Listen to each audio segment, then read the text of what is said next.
Alright, so let's talk about something frustrating. Have you ever noticed the more you try to chase something, happiness, success, even sleep, the more it seems to slip away? It's like the universe is messing with you. But there's actually a reason and a name for this. The backwards law. And once you understand it, life starts making a whole lot more sense. You ever notice that the more you try, the more harder you try to become happy, the more miserable you feel, the more you try to relax, the more anxious you get, the more you chase success, the more it feels like it's running away from you? Yeah, that's the backwards law, and it basically says that the more you desperately want something, the more you push it away. This concept comes from Eastern philosophy. Let's be real.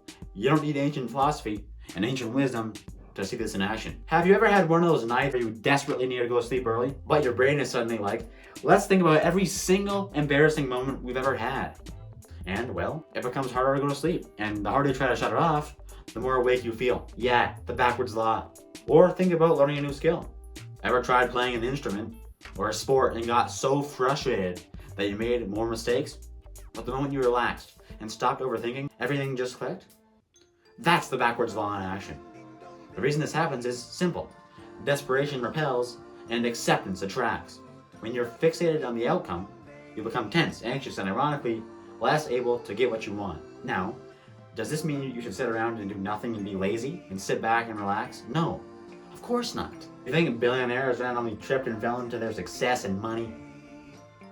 It just means you stop obsessing over the outcome and focus more on the process. Instead of I need to be successful, shift to I'll focus on getting better every day. Instead of I have to be happy, try I'll embrace the ups and downs and let happiness occur naturally. This hit me quite hard a few months ago when I was running cross country.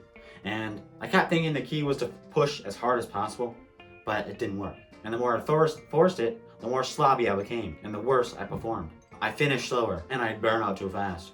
But when I focused on pacing and just running smoothly, that's all it is, my times actually got better. The moment I stopped gripping so tightly, things started falling into place.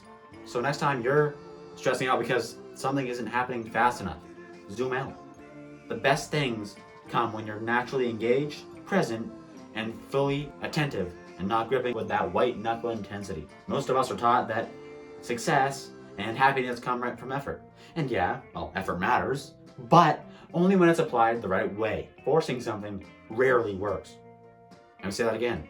Forcing something rarely works. Creating space for it to happen naturally, that's where the magic lies. So, what's one area of your life you've been trying too hard? Maybe it's time to ease up and give yourself some grace. And let's see what happens.